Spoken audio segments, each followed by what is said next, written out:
Sveiki, esu Justina Vasilevičiūtė, traukos dėsnio praktikė ir kaučingo specialistė ir šiandien noriu pakalbėti su jumis apie tai, kaipgi išgirsti savo angelą sargą. Kai pradedu kalbėti apie angelus, vis periodiškai sulaukiu iš savo klienčių tokio pasiguodimo ar pasisakymo, kad sako, vat aš jį nepažįstu savo angelo sargo, jie su manim nekalba, nors aš ir bandžiau visokiais būdais su jais susisiekti. Tai aš noriu šiandien pristatyti 3 labai paprastus būdus, kaipgi mes tą angelą sargą galim išgirsti arba suvokti, kad jį jau girdim.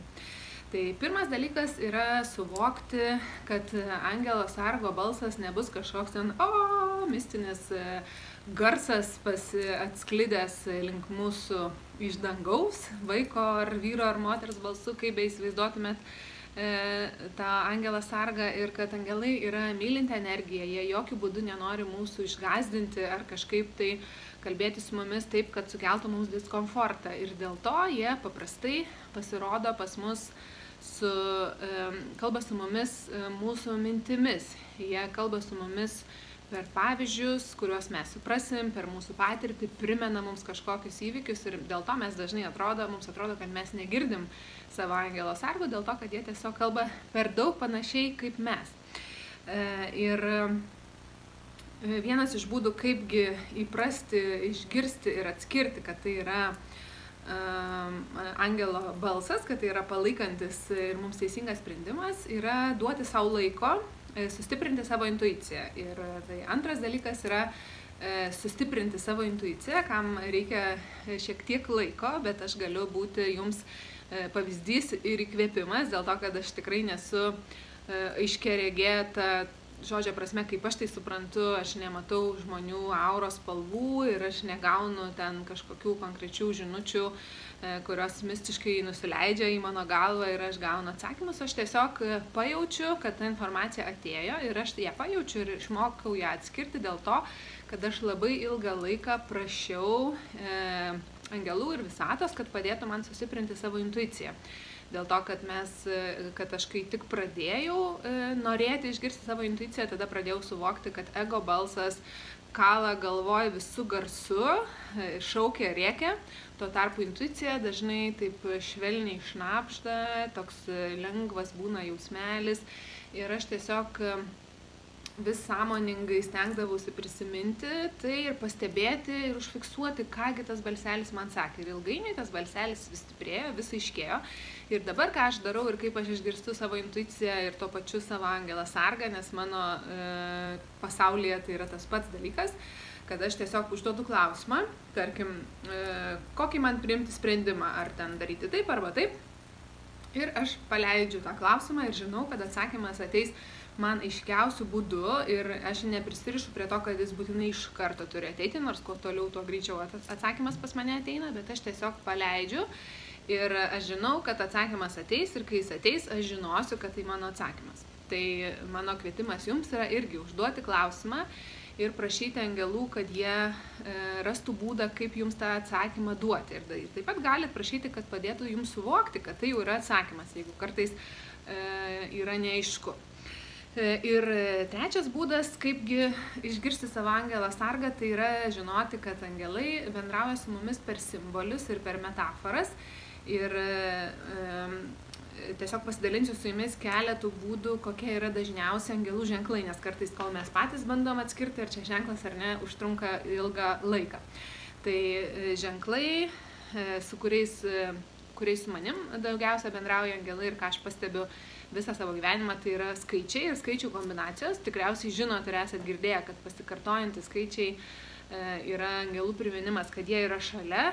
Jeigu, pavyzdžiui, pasižiūrite į laikrodį ir laikrodis rodo 11:11 arba 20:22, jeigu pro jūs pravažiuoja automobilis, kurio numeris yra, pavyzdžiui, 555 arba 666 ir kiekviena ta kombinacija turi savo reikšmę, į ką galite pasigilinti, jeigu turite noro, bet svarbiausia yra tiesiog aš kiekvieną kartą, nes aš dabar nuolat matau tas kombinacijas visur ir visada, tai tiesiog yra priminimas angelų, kad jūs esat, kad jie yra šalia. Ir kuo labiau mes pastebim, tuo daugiau jie tų ženklų mums gali parodyti, nes jie nuolat nori mums padėti ir nuolat priminti, kad jie nori mums padėti. Tai su skaičiais mano patirtis yra ypatinga. Aš reikšmę ir ypatingą jausmą jaučiu skaičių kombinacijai susijusiai su 8 ir 1, dėl to, kad tai yra mano gimtadienio skaičiai, nes aš esu gimusi rugpjūčio mėnesio 18 dieną, tai yra 818 ir taip pat esu gimusi 81 metų rugpjūčio mėnesį, tai reiškia yra 818 ir dar jeigu dieną pridedam, tai gaunasi 2 kartus ta kombinacija pasikartoja, 818. Kai buvau vaikas, aš gyvenau 8 bute, po to kurį laiką nuomavausi butą su bendramoksliais ir mes gyvenom 18 name, 18 bute, ar jūs įsivaizduojat, kokie sutapimai. Ir po to aš matydavau visur automobilių numerius 818 arba 118 arba 018, žodžiu, viskas su vienetu ir 8. Ir tai buvo angelų būdas pasiekti mane, jie nuolat bandė prie manęs prisibelsti, nes aš tik prieš kelis metus juos jau tai pradėjau sąmoningai pastebėti ir suvokti, kad jie man nori kažką pasakyti. Prieš tai aš galvojau, kad tai yra tiesiog smagi kombinacija, sutapimas ar kažkas tai panašaus. Ir pavyzdžiui, šiandien važiavau į Rygą autobusu ir į komandiruotės vis aš periodiškai važiuoju į Rygą ir kiekvieną kartą ant bileto man būna užrašytas reiso numeris ir reiso numeris, galite atspėti jau kokie yra skaičiai, taip, tai yra 1888. Tai žodžiu toks gražus angelų priminimas, kad jie yra šalia.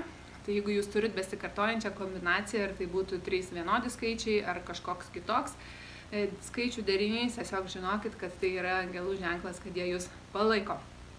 Ir ženklai, skaičiai nėra vienintelis būdas, kaip angelai bendrauja su mumis. Dažnai esu skaičiusi, kad dažnai angelai bendrauja su mumis per plunksnas arba paukščius, kai pamatom netikėtoje vietoje arba kažkaip netikėtai besielgiančius paukščius arba tiesiog paukščius, kurie atkreipia į mus dėmesį, ką aš labai dažnai pastaruoju metu pastebiu.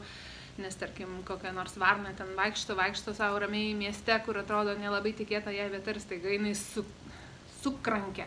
Ir tada aš taip pat kreipiu dėmesį, kad aha, čia varna, tai aha, reiškia angelai primena man apie save. Dar plunksnų pamatymas netikėtose vietose ir šviesos netikėtose vietose, tada visus tos dalykus atkreipkite ženklus, tai yra ne veltui, gyvenime nėra atsitiktinumų, viskas, kas vyksta, turi kažkokią prasmę.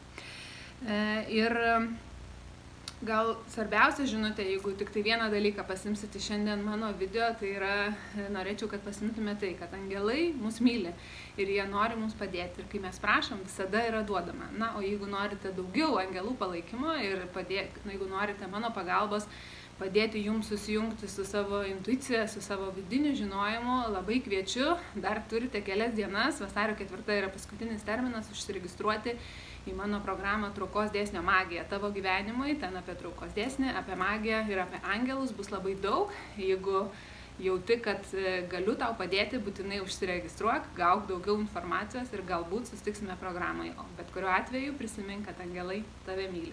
Su meile, Justina.